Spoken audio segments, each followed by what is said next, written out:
तुम ही सब कुछ है, तुम ही भगवान, मैं कुछ नहीं।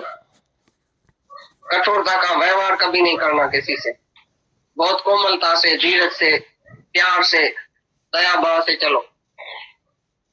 एक कख को भी निंदा नहीं करो, कखों को भी सताओ नहीं, इतना कोमल स्वभाव होना चाहिए।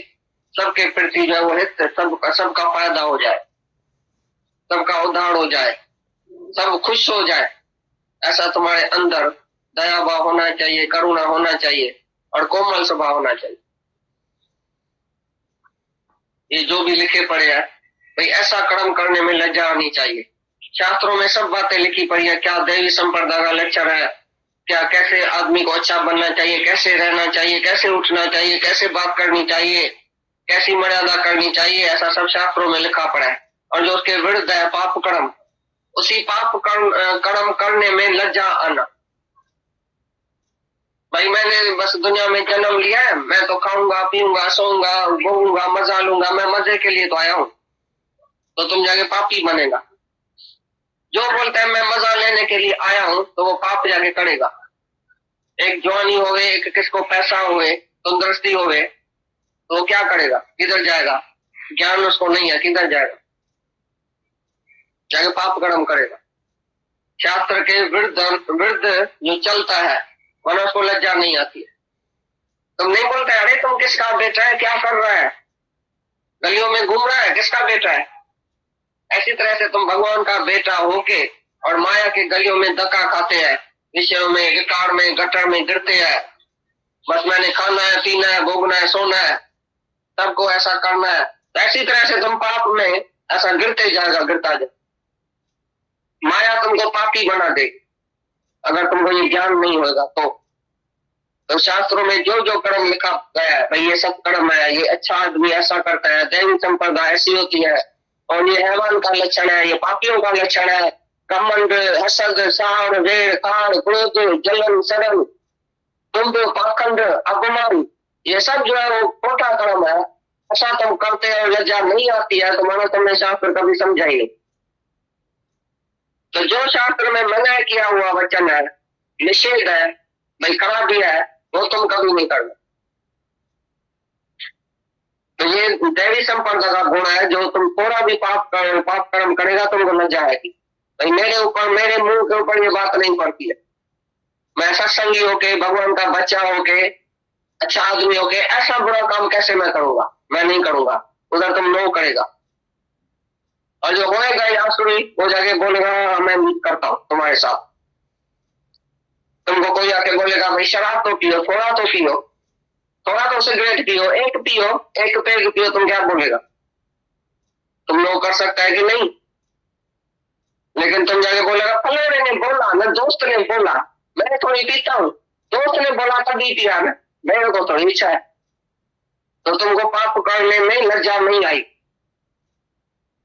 लेकिन जो सच्चा आदमी है, सत्कर्मी है, सच्चा सत्पुरुष है, वो एकदम नो बोलेगा, चाहे सारी दुनिया रूठ जाए। हमारे दादा का एक गहरा दोस्त था बहुत, उसने खाली एक बार उसको दादा को बोला आज मेरे साथ सिगरेट जरूर पिए, एक सिगरेट पीने में क्या होता है। उसने बोला हमेशा के लिए तुम्हारे से दोस्ती टूटी, आज से तुम मेरे को शक्ल नहीं देखा। पिछाड़ी तक उसके साथ कभी नहीं उसकी बनी, दोस्ती को छोड़ दिया, बोला तुम गहरा दोस्त है लेकिन मैं नो करता हूं, वरना तुम मेरे को फिर कभी नहीं ऐसी बात करना, मैं तुम्हारी शक्ल नहीं देखूंगा। अगर तुमने मेरे को बोला सिगरेट पियो, थोड़ा शराब पियो, थोड़ा ऐसा करो, निकलो इधर, हमको तुम्हारी ज्यादा दोस्ती नहीं चाहिए। गहरे दोस्त को भी उसने त्याग कर दिया, क्योंकि उसको पता था कि शास्त्र विरुद्ध कर्म है। और जो होता था ऐसा थोड़ा सुनाने वाला बोलता है ठीक है ठीक है, लिहाज डर दोस्ती में छूट जाए, फिर ये जाके क्या क्या बोलेगा दुनिया में, क्या बोलेगा दुनिया में, जाके मेरी निंदा करेगा, भले निंदा करे। ये सब नो का तुमको पावर होना चाहिए पूरा पूरा। जो चीज तुमको पसंद नहीं है, सारी दुनिया रूठ जाए, बोलो नो माना लो, घर वाला रूठ जाए, तुम्हारी स्त्री क्या कर दे तुमको, बच्चा क्या कर दे, वो अच्छा है, तुम अपने धर्म से कभी नहीं करना। भीष्म पिता मैंने एक दिन कसम उठाया, बोला सूरज अपनी रोशनी छोड़ दे चंद्रमा अपनी शीतलता छोड़ दे, धरती अपनी किमिया छोड़ दे, फलाना अपना ये गुण छोड़ दे, लेकिन मैं ब्रह्मचर्य में रहूं, ऐसा कसम उठाया था एक दिन। और सारी उम्र वो ब्रह्मचर्य में रहा।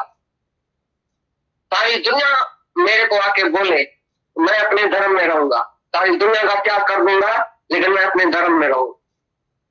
जब तक ऐसा तुमने कसम नहीं उठाया ना उसी जैसा, तब तक तुम एक भी काम छोड़ नहीं सकेगा, एक भी इच्छा छोड़ नहीं सकेगा, फिर वो इच्छा तुमको गुलाम करेगी। एक दिन ऐसा कसम उठाओ जैसे विषम में पिता में कसम उठाया था, ऐसा दृढ़ विश्वास नहीं रखेगा तब तक तुम ये माया से छूट नहीं सके।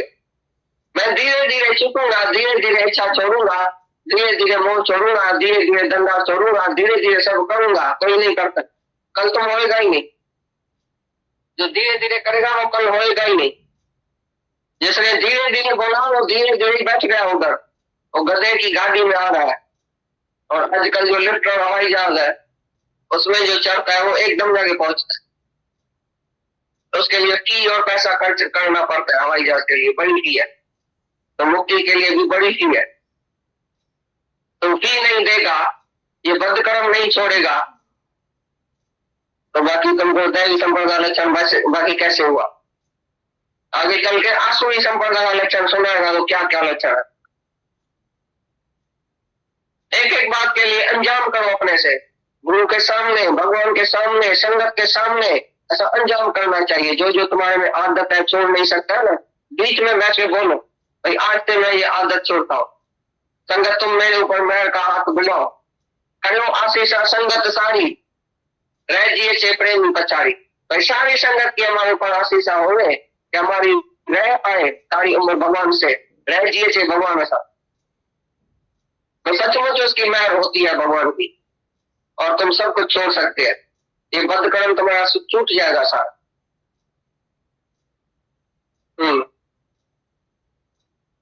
और व्यर्थ चेष्टाओं का मैं कुछ नहीं हूं, तुम सब कुछ है। सबको बोलो तुम ही सब कुछ है, तुम ही भगवान, मैं कुछ नहीं। कठोरता का व्यवहार कभी नहीं करना किसी से, बहुत कोमलता से, धीरज से, प्यार से, दया भाव से चलो। एक कख को भी निंदा नहीं करो, कखों को भी सताओ नहीं, इतना कोमल स्वभाव होना चाहिए। सबके प्रति तब मैं कुछ नहीं हूं, तुम सब कुछ है। सबको बोलो तुम ही सब कुछ है, तुम ही भगवान, मैं कुछ नहीं।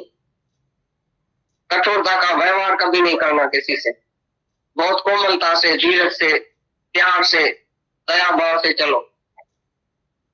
एक कख को भी निंदा नहीं करो, कखों को भी सताओ नहीं, इतना कोमल स्वभाव होना चाहिए।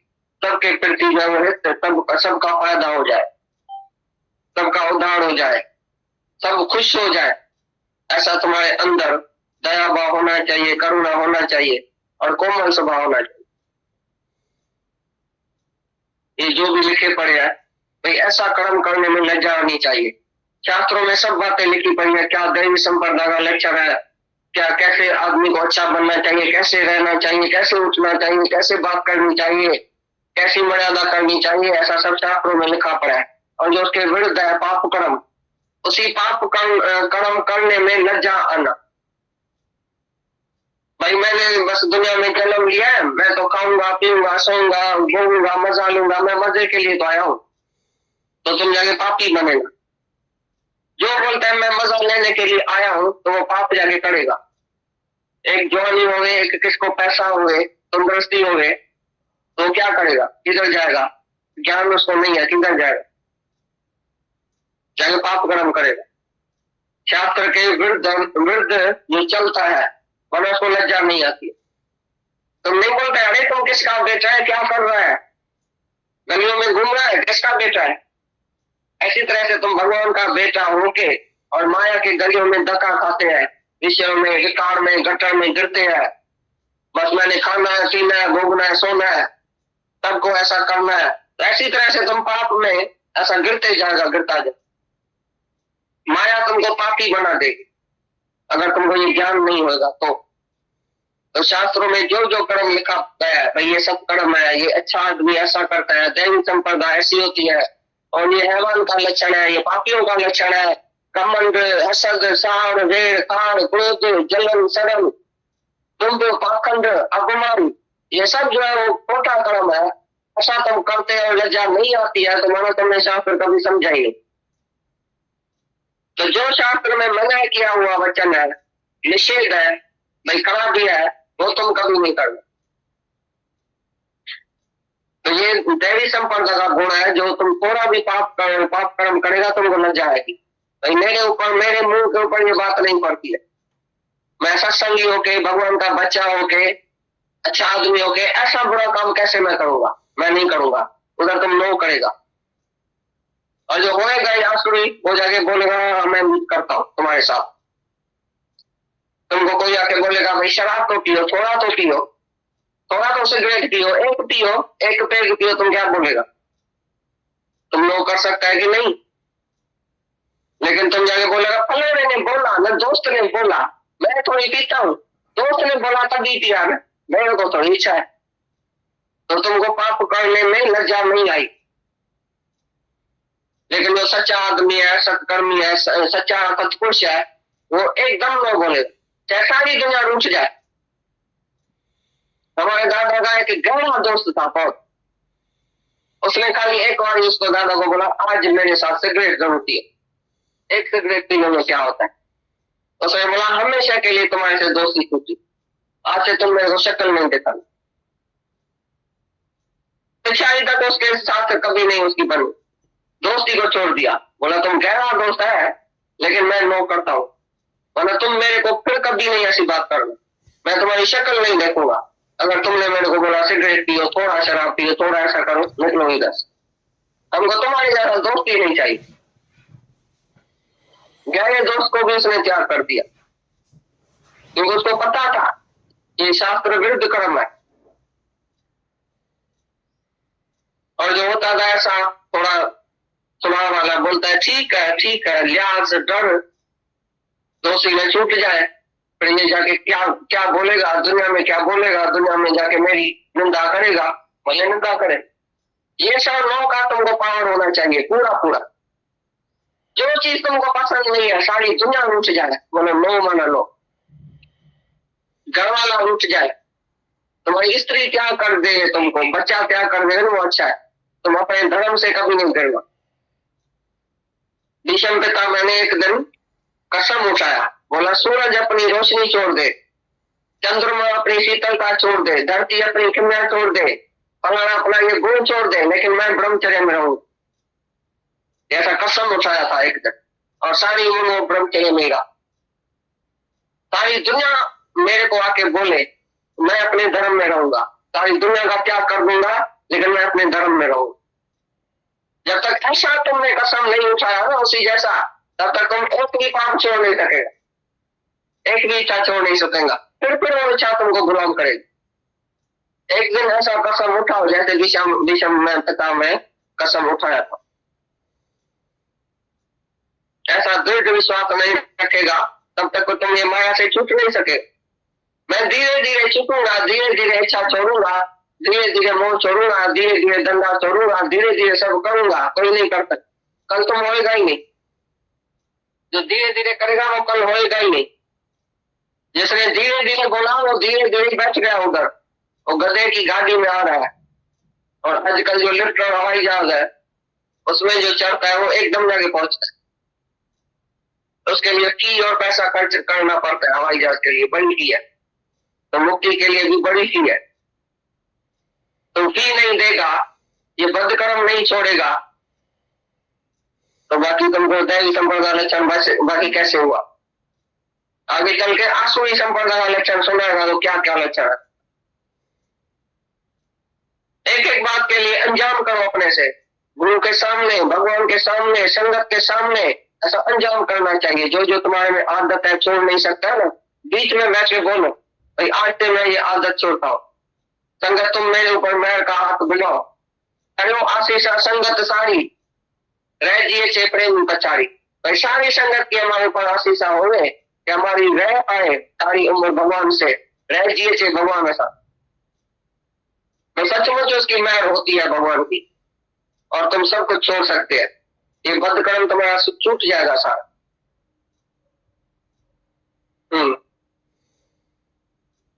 और व्यर्थ चेष्टाओं का अभाव जो इसके है। और तुम्हारे संग में निंदक क्यों नहीं करता है बताओ? तुम सारी दुनिया में लेक्चर भी करता है, समझाता भी है, निंदक करता है तुम्हारे संग में क्यों? और संत के संग में क्यों उतर जाता है? उसमें तुम्हारे में फर्क क्या है? तुम भी समझाता है सारी दुनिया को, और संत के आगे भी कोई आके बैठता है। विषय आसक्त हो गए, शराबी हो गए, कबाब हो गए, वैश्या हो गए, पत्थर जैसा पत्थर भी तर सकता है, वैसा भी तर सकती है। क्यों? क्या बात है संत में? कौन सा तेज है? कौन सा आकर्षण है? क्यों? संत के अंदर सफाई है।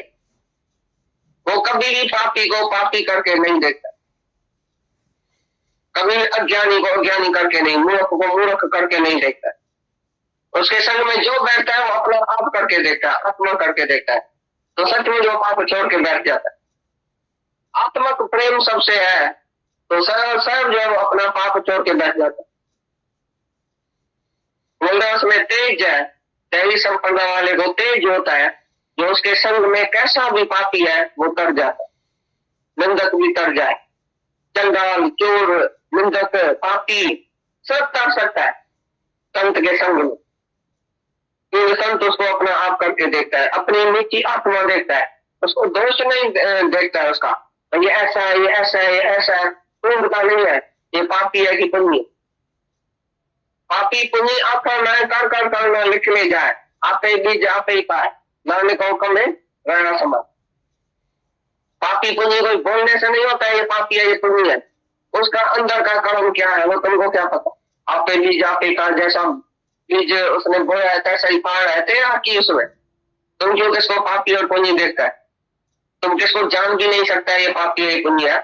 बाहर से कोई पापी भी अंदर बहुत पुण्य है, बाहर से कोई ऐसा कर्म उसी से बद कर्म समझो हो भी गया है, लेकिन वो अंदर बहुत शुद्ध है उसी बात में, अंदर वो पछता रहा है, रो रहा है भाई मेरे से ये पाप क्यों हुआ। लेकिन तुमने किसका पाप कर्म देखा, बस उसका नाम रखेगा ये पाप किया। और किसका तुमने दान पुण्य देखा, सत्कर्म देखा, बाहर से टिकाने मंदिर में आया, शास्त्रांग प्रणाम किया, हाथ जोड़ा, पाँव पड़ा, तुम ये बड़ा अच्छा आदमी, और अंदर पता नहीं क्या है उसका।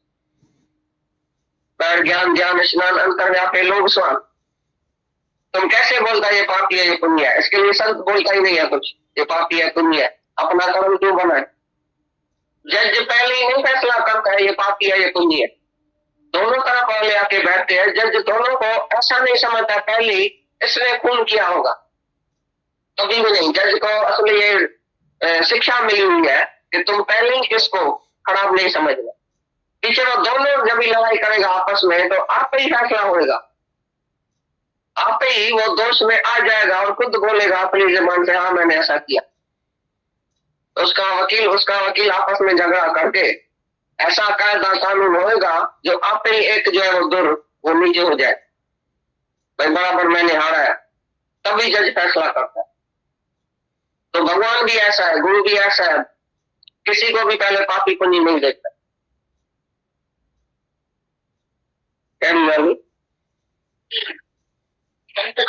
हाँ तेज क्षमा, ये धीरे धीरे काम है उसका कच्चों का। जो तमोगुणी आलसी जो होता है वो बोलता धीरे धीरे करूंगा, और धैर्य की बात ही दूसरी है। जो तुम पहले दही नहीं जमाते हैं, धीरे धीरे जमाएंगे, फिर जमाने के बाद जल्दी भी देखते हैं और धीरज होकर देखते हैं, पर जमा नहीं दे उसके बाद तो धीरज चाहिए, ये रखा है जम जाएगी अपने टाइम पर। ऐसा इस रास्ते पर तुम आ गया, आत्मा क्यों नहीं दिखता है, ऐसा क्यों नहीं होता है ऐसा, तो क्यों में आत्मा चला जाता है, और भी धीरज करने में आत्मा भगवान तक चला जाएगा, अंदर में विखेप और भी रहेगा। पर इस रास्ते पर आया है तो महान धीरज वाले का काम है, बहुत धीरज रख कर देखो तो शांति में भगवान आप ही दिख जाते। वो बहुत धीरज वाला, बहुत धीरज चाहिए, कोई भी हालत काम में आवे तुम अधीरज नहीं हो जाओ। अब कैसा होएगा, अब क्या होएगा, अभी क्या कैसे होएगा, कब होएगा, कब और क्या और कैसे उसके अंदर में नहीं है, धीरज है उसके पास बहुत। बोल रहे धीर पुरुष के लिए ये ज्ञान है, धीर पुरुष मतलब हर बात में उसको धीरज है, शांति है, तकड़ नहीं है, हड़ नहीं है, रजोगुण नहीं है, हर बात में वो धीरज करता है, शांति करता है। हाँ, भी दुश्मनों से डरेगा।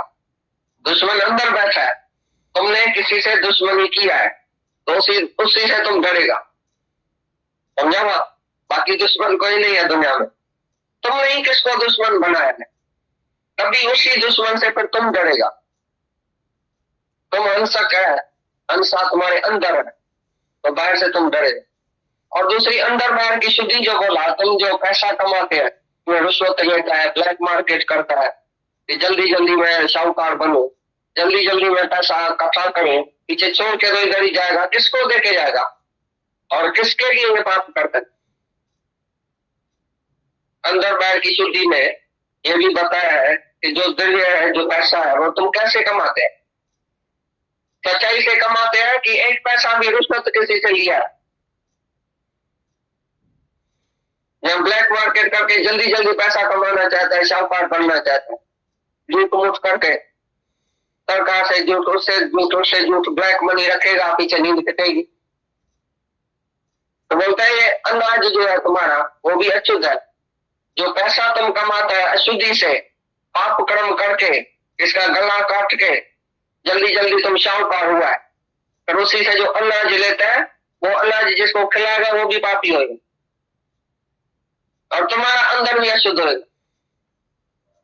तुम जाता नहीं कि शाहूकार के घर में रोटी खाने के लिए, ये मेरा भाई है, ये मेरा बहन है, ये मेरा दोस्त है, ये बहुत बड़ा शाहूकार है, उसने कैसे कमाया, कैसे उसने अनाज लिया, कैसे तुमको खिलाया, इसके लिए जिज्ञासु को कहीं भी खाने का जरूर नहीं है, किसके घर में भी नहीं। पहले तुम अपने से पूछना कि कैसे तुम कमाते हैं और उसका खाना नहीं खाना कभी। अंदर बाहर की शुद्ध है, शुद्धि है उसमें, दैवी संप्रदा वाला है जिसके घर में तुम जाता है। ये मेरा दोस्त है, होटल में लेके जाता है, हमारा दोस्त है, अरे एक चाय का कप होटल में पिया किसी दोस्त का, तुम्हारा अंदर अशुद्ध हो जाए। चाय के लिए किसका चाय का गिलास नहीं पिया, और चाय का कप पी के रिश्वत दे के तुम ऑफिसर से बड़ा बड़ा पाप कर्म कराते हैं, तो एकदम तुमको साइन लिख के देगा। तो ऑफिसर है, चाय को हम पिला के उसी से फलाना काम लेता है। तो तुम्हारा ऐसा काम है, तुमको पैसा ही चाहिए, तो पैसा आकर करेगा क्या, किसके लिए तुम ये पाप कर रहा है? तुमको अकेला हिसाब देना पड़ेगा। अगर एक पैसा भी रिश्वत लिया है, इसी से तुम दाल रोटी खाओ, मूंग खाओ, पापड़ मानी खाओ तो अच्छा है। दाल रोटी खाने वाला कभी कुटेगा नहीं। तुमको जाके ऐसा होता है, भाई मेरे को ना पैसा फूट जाएगा, अगर मैं ऐसा नहीं कमाऊंगा, शाहूकार नहीं बनूंगा, पैसा फूट जाएगा, मैं गरीब बन जाऊंगा।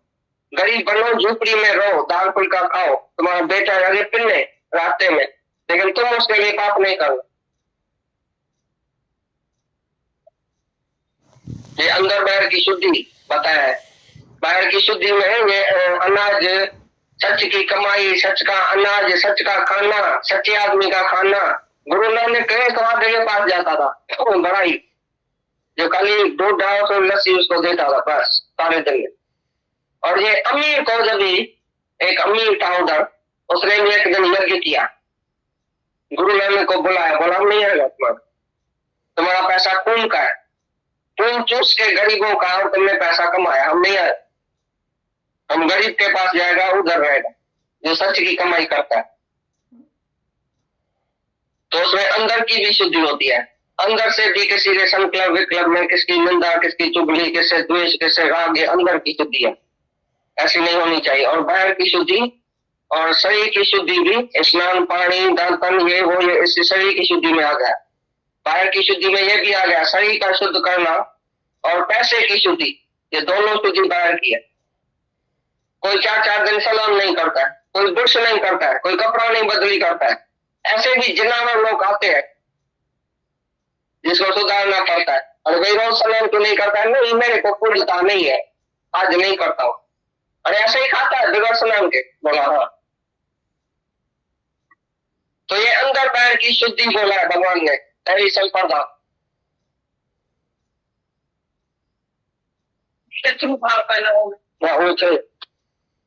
मैं मास्टर हूँ, मैं डॉक्टर हूँ, मैं पिताजी हूँ, मैं माताजी हूँ, मैं गुरु जी हूँ, मैं सत्य गुरु हूँ, मैं सत्य श्री स्वामी 1008 हूँ, मेरे को बहुत पूजना चाहिए, तुमको हाथ जोड़ो, पांव पड़ो, मेरे को ये दियो, मेरे को इज्जत दियो, मेरे को मान दियो, पूजता।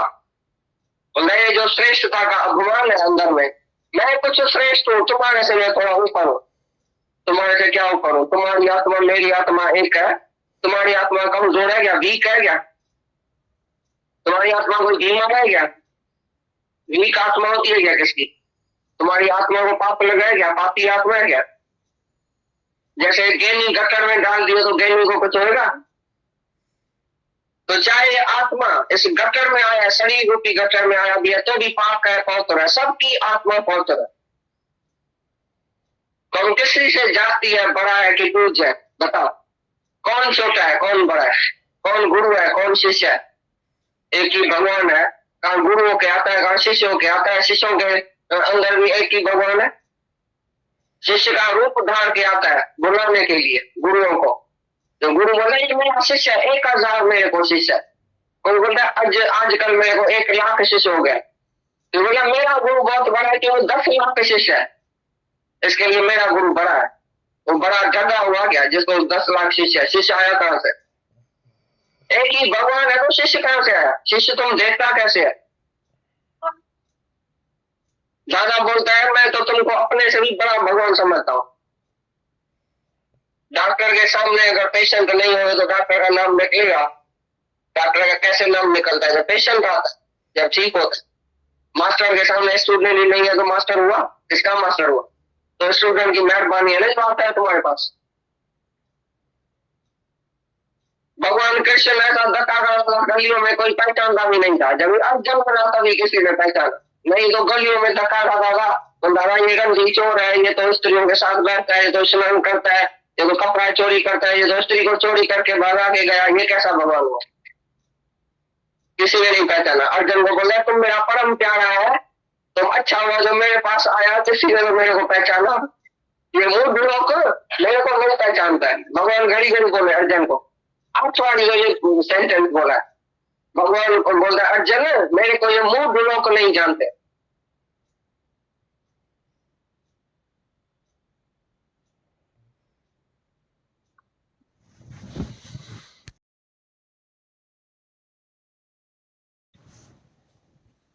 ज्ञान जो है ही गृहस्थ का। और हम लोग समझते हैं कि पीस ऑफ माइंड के लिए हमारा जो 2% है फिजिकल, हमारे जो फिजिकल एफर्ट्स हैं उससे हमें तीर्थ तप व्रत दान नियम नेम टेम उससे हमें शांति मिल जाएगी। पर 98% you are mental and spiritual, वहां तक हम पहुंचे ही नहीं, 2% में ही रह गए हम। और पूरा ज्ञान 98 का चलता है पूरा। अभी बोल रहे थे ना तुम मेरे को कैसे पहचानोगे, तुम्हारे पास वो नजर ही नहीं है। एवड ऊंचा होवे कोई किस ऊंचे को जाने सोई। तुम करता है तो तुम मेरे को भी बोला करता समझता है,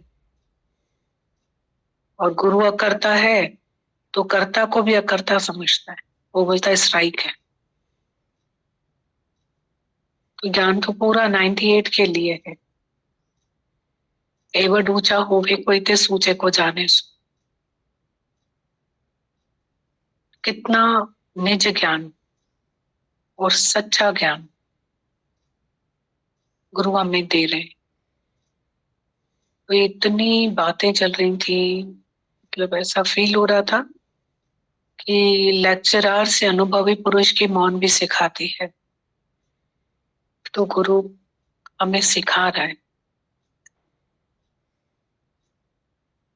जैसे अभी कितने श्लोक चले, मतलब संत का दर्शन, जो उसके आदर्शी जीवन हमारे जीवन को बदल देते, क्योंकि उसके जीवन का आदर्श है हमारे आगे। बोला तुम इतनी मगजमारी करते हो, कोई नहीं सुनता है, और गुरु की मौन से भी कोई सीख जाता है, क्यों? ऐसे बोल रहे थे। इतने सारे वचन थे, ये फील हो रहा था कि 3-4 दिन से जो ये वचन चले,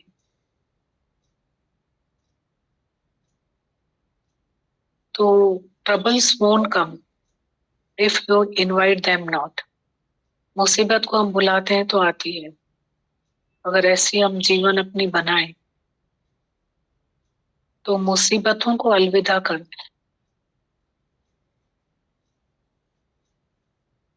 troubles won't come if you invite them not. मुसीबत को हम बुलाते हैं तो आती ही है।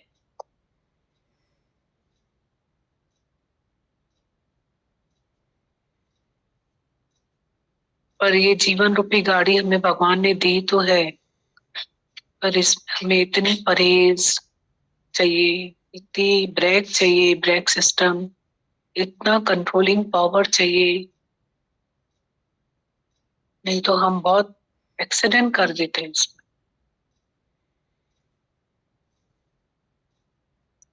वही हमारी सच्ची ब्रेक गुरु है, हमारी रोशनी गुरु है। ज्ञान अंजन गुरु दिया, ज्ञान अंधेर विनाश।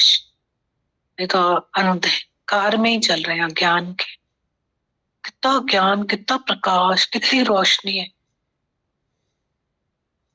जैसे ऐसे लगता है कि उजाले में बैठे हुए, ऐसा ज्ञान का प्रकाश, और बिल्कुल अज्ञान का अंधेरा भी दिख रहा है और ज्ञान का प्रकाश भी दिख रहा है। तो यही फील होता है कि कल करे सो आज, आज करे सो अब, पल में परलय होगी फिर करेगा कब। ये देह मुक्त और विदेह मुक्त, तो जीते जी मुक्ति का मजा जो है गुरु हमें रोज लेना सिखाता है कि मुक्त होके जियो, मुक्त होके जियो। नहीं तो हमारे अंदर भी हमारा सलाहकार बैठा हुआ है, मन, जिसको गुरु नानक साहिब जी ने बोला अंधे ने जन्म गवा दिया, उसको हम ऐसा अपना सलाहकार बना के बैठे हैं, शकुनी की तरह। सब खत्म, दुर्योधन का सब खत्म, दुर्योधन भी खत्म, सलाहकार कौन है? हमारा मन भी ऐसी उल्टी सलाहें देता रहता है हमको। यही मन गुरु ज्योत स्वरूप बना के देता है। मन तू ज्योत स्वरूप है, अपना रूप पहचान, हर्जी तेरे नाल है गुरमति रंग। फिर वही मन हमें कैसे, जो मिसगाइड करता था, वो ज्योत स्वरूप बन जाता है। कितना शुक्राना लगता है गुरु का। आज के सत्संग का मेन पॉइंट फील हो रहा था, he is a brave man who can say no for every evil.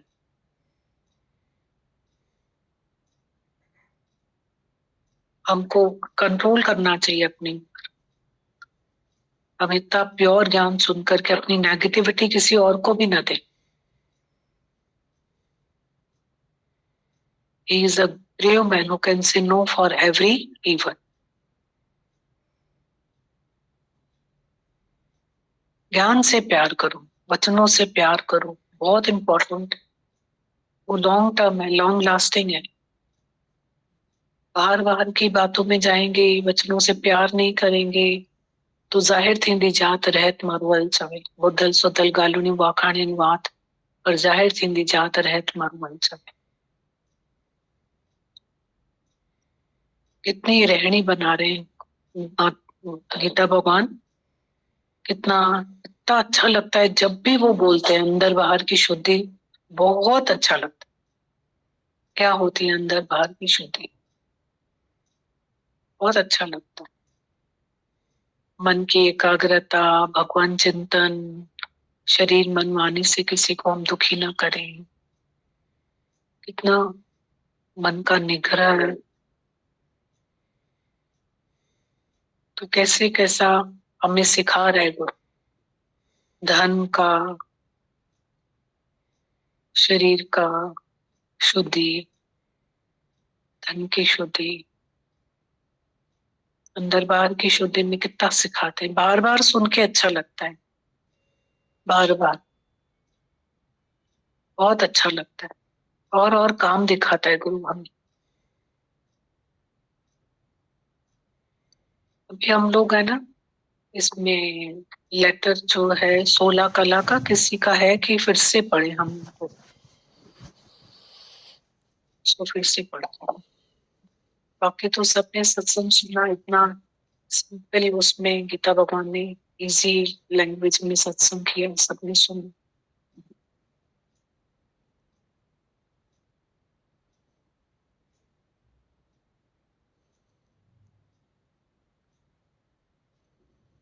अभी गीता भगवान एक और अच्छी बात बोल रहे थे ना, जो इसमें फर्स्ट बात है, पॉइंट है कि तो मैं का प्रयोग कम से कम करो। तो गीता भगवान बोल रहे थे ना, दूसरों की सुनो और कोमलता, दूसरे को वैल्यू दो, रिस्पेक्ट करो, अपनी कठोरता मत रखो, कोमल स्वभाव रखो।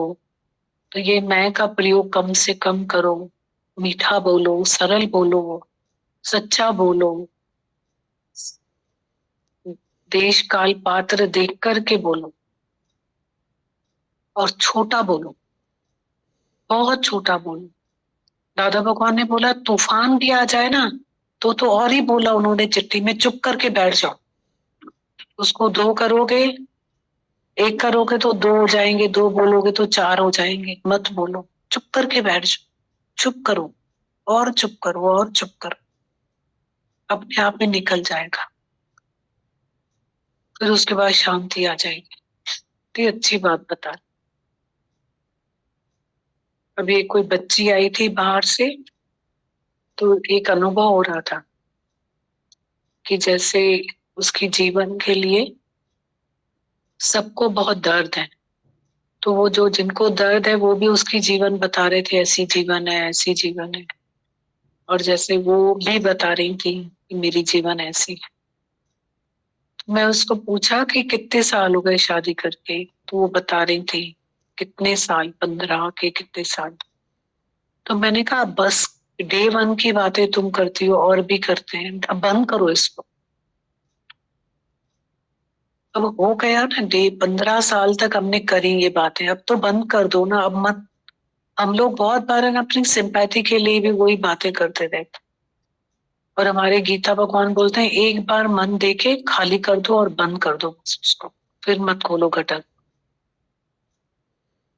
वही मेरे को तूफान याद आ रहा था दादा भगवान का कि बंद करो, नहीं बोलो। 1 बोलोगे 2 हो जाएंगे, 2 बोलोगे 4 हो जाएंगे, दुगना हो जाएगा, 4 गुना हो जाएगा, प्रॉब्लम बढ़ जाएगी। वही वही बातें हम रिपीट नहीं करें।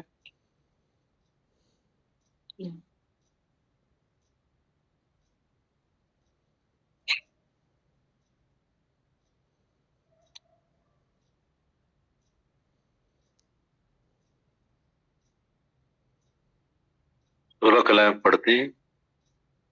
कई बार व्यक्ति सोचता है कि काश मेरे पास यह होता, वह होता, ऐसा होता, वैसा होता, मैं यह करता, मैं वह करता, ऐसा करता, वैसा करता, और सफलता के शिखर पर पहुंच जाता। कई बार व्यक्ति यह भी सोचता है कि बहुत बड़ा बिजनेस करे, बहुत बड़ा पद पाले, या बड़ा नेता बने, या फिर कहेगा कि धन इकट्ठा कर लेना ही जीवन की सफलता है और जीने की कला है। लिखते हैं, जीने की कला न तो अपार धन वैभव की मोहताज होती है, न ही बड़े ओहदे पाने की। जीने की कला तो एक ऐसी विद्या कला है जिसको कोई अगर एक बार समझ जाता है तो सामान्य व्यक्ति भी सुख से रह सकता है। वह विद्या है ब्रह्म विद्या। इस सभी विद्या से उत्तम विद्या है। फिर पढ़ते हैं, कई बार व्यक्ति सोचता है काश मेरे पास यह होता, वह होता, ऐसा होता, वैसा होता, मैं यह करता, मैं वह करता, ऐसा करता, वैसा करता, और सफलता के शिखर पर पहुंच जाता। कई बार व्यक्ति यह भी सोचता है कि बहुत बड़ा बिजनेस करे, बहुत बड़ा पद पाले, या बड़ा नेता बने, या फिर कहेगा कि धन इकट्ठा कर लेना ही जीवन की सफलता है और जीने की कला है। और जीने की कला ना तो अपार धन की मोहताज होती है, वैभव, धन वैभव की मोहताज होती नहीं, बड़े पद ओहदे पाने की। जीने की कला तो एक ऐसी विद्या कला है जिसको एक बार अगर कोई समझ जाता है तो सामान्य व्यक्ति भी सुख से रह सकता है। वो विद्या है ब्रह्म विद्या। ये सभी विद्या से उत्तम विद्या है। जो इसे अपना लेता है हमेशा खिले हुए पुष्प की भांति आनंद की सुर भी अपने पास रखता है तथा आसपास में संपर्क में आने वाले तक भी अपनी सुगंध फैलाता है। वो अपने सुख तथा आनंद को भोगता स्वयं नहीं होता बल्कि इसे मुक्त रूप से अन्य को भी बांटता है। वह स्वयं भी सुखी होता है और दूसरों को भी सुखी बनाता है। सुखी कौन नहीं होना चाहता है। सभी व्यक्ति सुख की तलाश में दिन रात एक कर देता है। जिसे जीने की कला आ जाती है वो हमेशा आनंदित रहते हैं।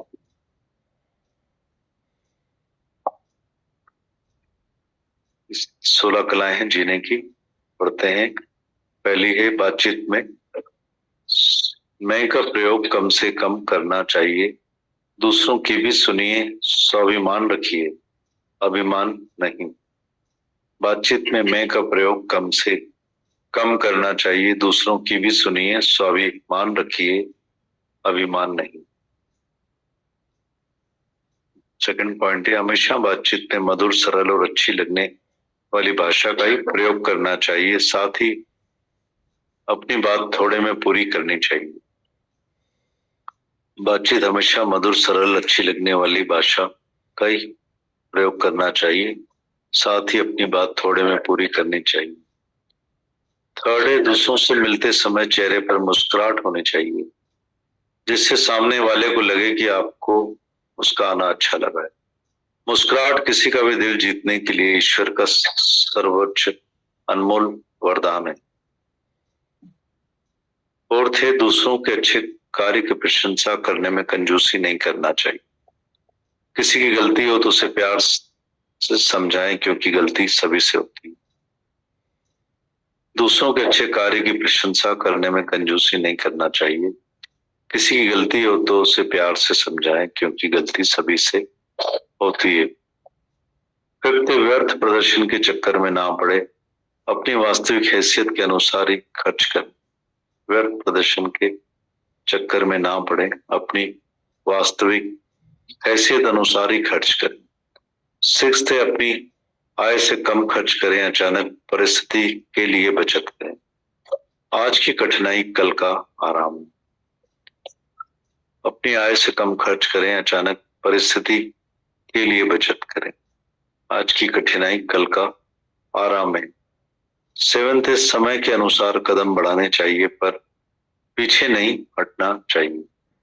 समय के अनुसार कदम बढ़ाने चाहिए पर पीछे नहीं हटना चाहिए। एट्थ है अंधविश्वास को छोड़कर आत्मविश्वास को पक्का रखें। अंधविश्वास को छोड़कर आत्मविश्वास को पक्का रखें। नाइन्थ है जीवन में अच्छा सच्चा मित्र बनाए और जो दूसरे के काम आए। जीवन में अच्छा सच्चा मित्र बनाए जो दूसरे के काम आए। टेंथ है समय तथा परिस्थिति में अनुकूल आचरण का अवश्य ध्यान रखें।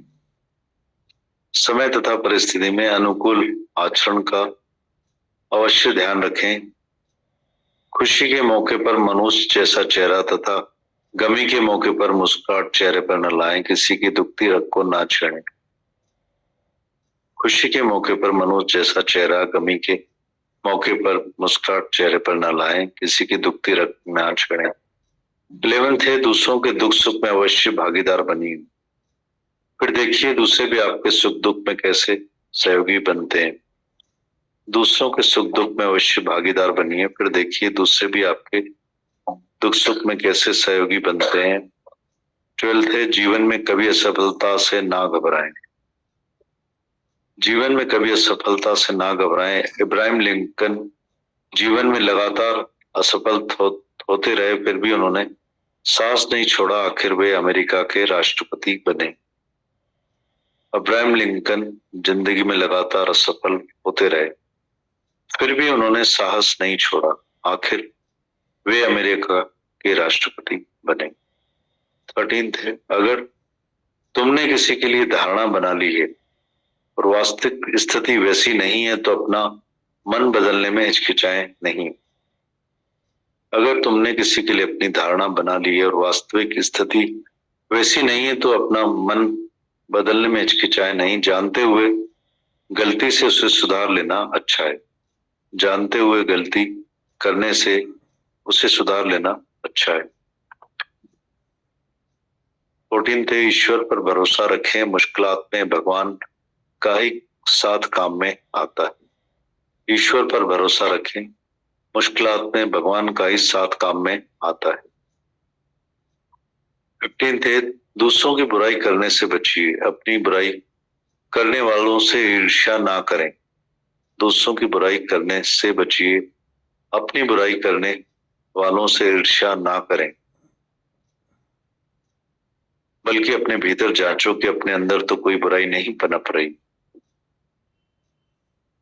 16 थे, दूसरों की सफलता से ईर्ष्या ना करें, अपनी असफलता से नहीं खींचें, ऐसा करने से अपना ही नुकसान होगा।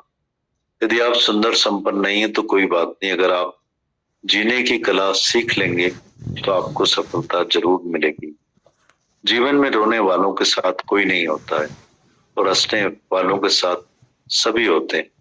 रोते रोते जीना भी कोई जीना है और हंसते हंसते भी आप जी सकते हैं। रोने से दुख दुगना हो जाता है, हंसने से आधा। अब आपकी मर्जी है, आपको क्या पसंद है।